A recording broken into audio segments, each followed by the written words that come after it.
There are certain things that are front and center at the moment of everybody's minds is how do you work with and understand social movements?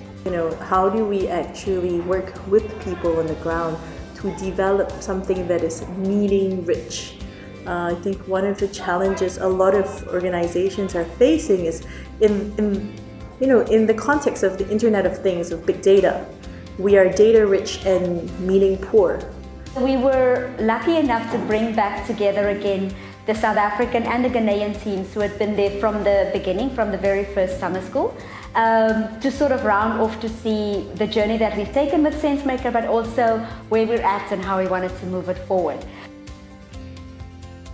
The main agenda we had set for this meeting was how do we return the stories back to the communities, because this is an integral part of the SenseMaker process, is to then return whatever we've collected from the community so they can see and interpret the data and see if it actually makes sense. We started the week slightly differently than other sessions. We came in with no agenda, and it was a chance for everybody who turned up to co-create an agenda. And that co-creation enabled them, I think, to take further charge and to take more power in defining what the process is, what it means to them, and what it could potentially mean for the broader federation across the entire African continent. As we started to talk and the agenda started to manifest itself and it emerged from the conversations, what became quite clear to everybody is that there were questions that emerged on several different levels. The definition of the city is changing, for example, and as a result, informal settlements that typically emerge in the cities, the characteristics of those actually start to change as well. Every country has its own unique challenges and the context differs, but there is also so much that holds us together. There is a shared experience, there are shared challenges, and it's interesting because despite the differences, there are huge learnings that they can take from each other.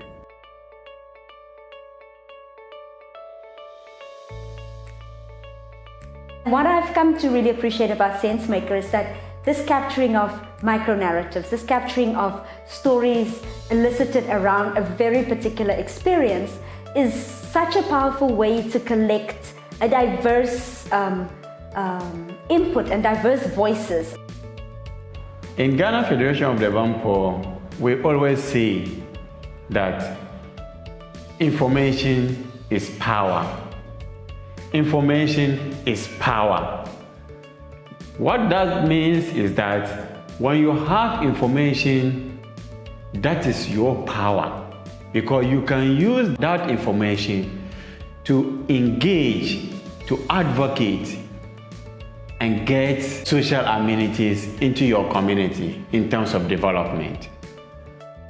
SenseMaker not only just strengthens the kinds of data that we are collecting and the kinds of stories that we're able to tell with our data, but I also think it can remind our story collectors and data collectors within our communities around the value of experience, around making the things visible that I think are becoming invisible as we become really good at collecting more and more and more data, but the bigger picture is slipping away from us.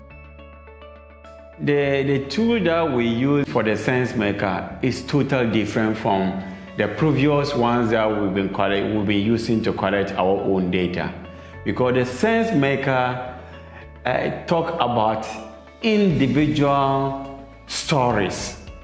All over the years, we only have community stories and not individual stories.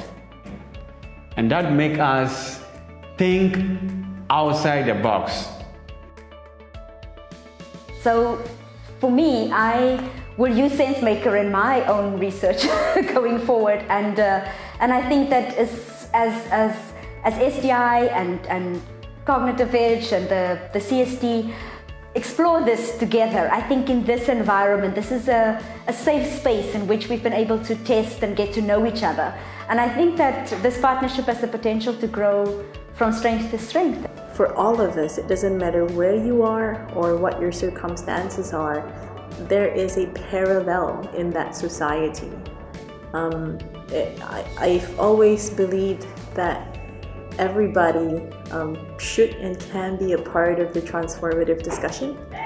That to remain apathetic is not, they might think that they're not getting involved, but you're actively not involved. You're choosing to not be involved. And it's a huge pity, because I think all of us are agents within these very complex systems that are deeply interwoven, and that one thing that happens one place is just symptomatic of something similar that could happen to you. And my personal conviction has always been that if you are alive and you are a unit of energy, then you should be a constructive unit of energy.